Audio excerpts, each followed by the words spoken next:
Hi, I'm Jacob. We're reintroducing a segment of the Coastwatch program, which is Show Us Your Boat.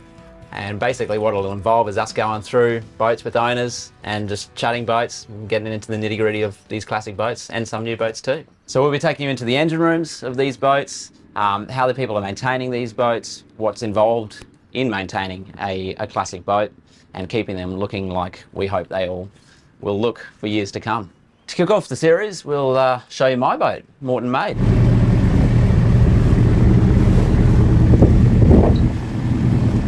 So Moreton Maid, it's a 31-foot Clem Masters. Clem designed and built these boats. They were a production boat for their day, and they're quite a special vessel now, however. I don't know if he expected them to last this long. So he built a whole series of them with various arrangements of cabins and engines and all sorts of things like that. However, this one seemed to be the only one with this cabin arrangement, which is quite unique. We've kept her going, and we thought we'd show you some of the features. In the cockpit area here, there was a few changes over the life of this boat, but one of the major changes was I'm only the third owner, but the owner prior to me extended the cabin back, which it's a Queensland boat, and in Queensland obviously you just want to be out enjoying the sun and all of that. So we shortened the cabin again. And when I say we had a few people have input on this boat. We had Peter Kerr, Mark Tooker, as well as a few others along the way. But we shortened the cabin. We introduced this ring frame feature here, which really opened the boat right up. So that made a huge difference to the boat doing that. Originally she had a full bulkhead here with a doorway just here. But prior to that, her original setup was a doorway in the middle with a big icebox in the corner here. So it was built for the Baddeley family, and they did a lot of game fishing off the boat. So she used to have outriggers and all that sort of stuff and big ice boxes. So we got rid of all of that and just made a nice big open cockpit here, which works well. You can either chuck a chair out or have a fish. And then I've got dinghy davits that slide on the transom as well, if you want to put the dinghy up on the davits. But once we put that ring frame in, it sort of gave us a lot of opportunity to play around with the design in here. I sort of always find working on boats that you're driving the boat and you get quite separated from everyone on board. So I didn't want that. I didn't want to be stuck away from everyone. So with the helm chair just there, it really opened up the opportunity to have everyone sitting around, having a drink, having fun, and me not being excluded from it. So that was really a key feature of this layout. On top of that, we pretty much kept the galley the same layout. It was always just the galley down one side of the boat here. However, we just introduced a bit of colour. Peter Kerr came up with the idea of this whole beech and cedar arrangement there, which was the nice contrast between those two. So that sort of features throughout the whole boat, the beech and cedar. But we kept this pretty basic along here, just cupboards and the fridge, nice and easy. And then the other major change we did was change the engine out. We had a forward lees. It originally had an 86 horsepower forward lees, and then it had a 100 horsepower forward lees. I took the forward out and put a little Yanmar in. So we went from a 6-cylinder to a 4-cylinder. And what that meant we could do was the old forward used to go through this forward bulkhead here, which meant you had to go through here to get to the skipper's seat. And I didn't want that. So we brought the engine back, which she needed anyway for planing. Or semi-displacement, and then that allowed us to walk around the front and have this whole big settee here, including the engine box under the settee.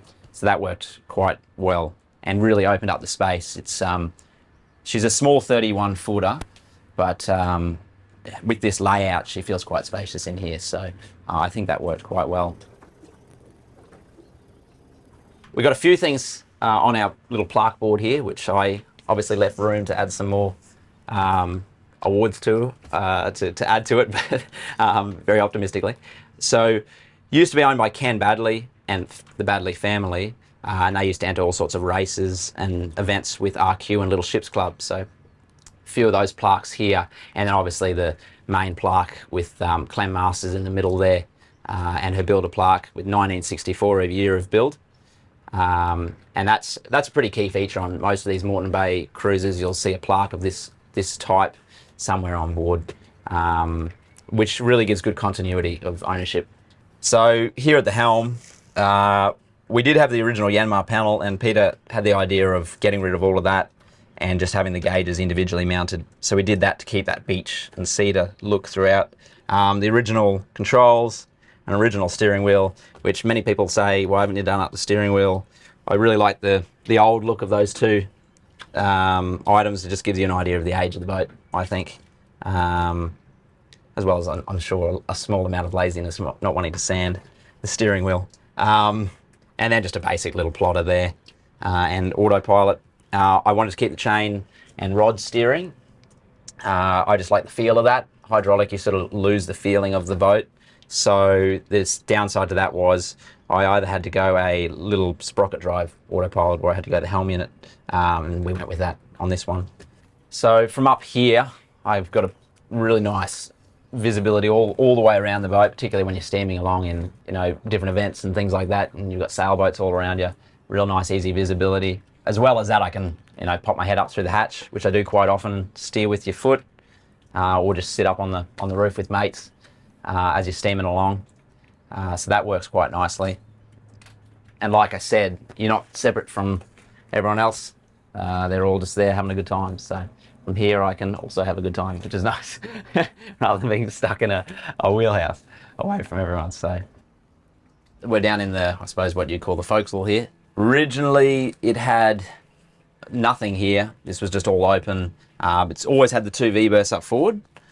However, because the engine used to come through the bulkhead here to about this point, the bathroom then had to be off just to one side.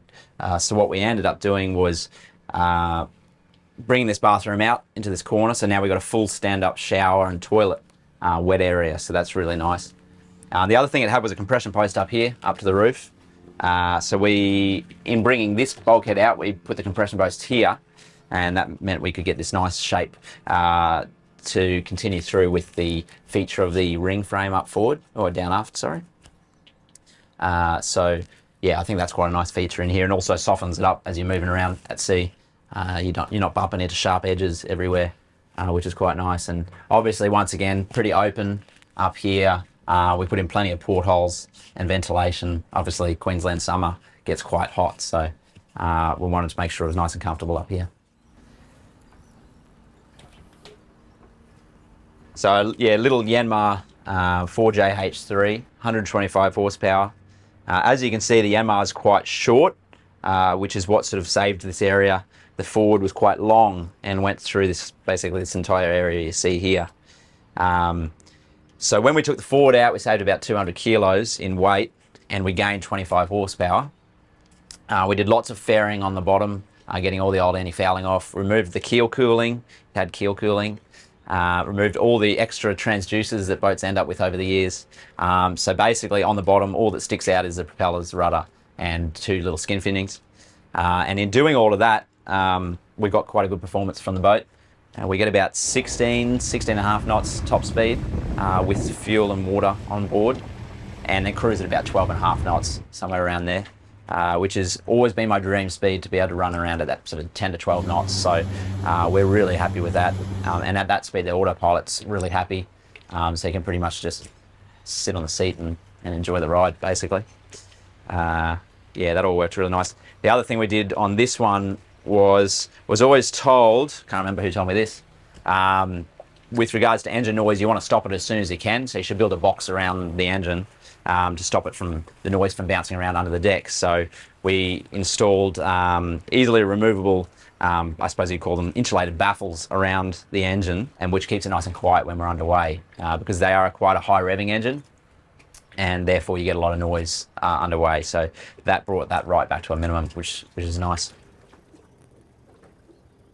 So out in the cockpit here, once again, utilising that sort of ring frame, open this area up and include it as part of the inside. But yeah, huge amount of work happened out here. Basically, I got the boat, I gutted the whole thing, took all the deck out, all the deck beams, all of that.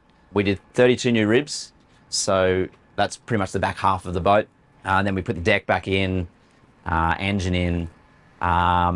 And so we did that a little while ago, and then the last slipping, I decided, well, I wanted to put a transom door in just to give that flow-on effect onto the outside there as well. So we did that, and then obviously when you cut into things, you find rot. So we ended up rebuilding this whole transom area here, all new planking across the stern, and then some new planks on the sides here.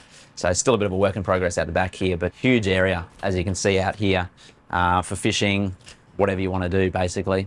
Get everyone on chairs all the way around or whatever. So, no, it's a good space in the cockpit area here.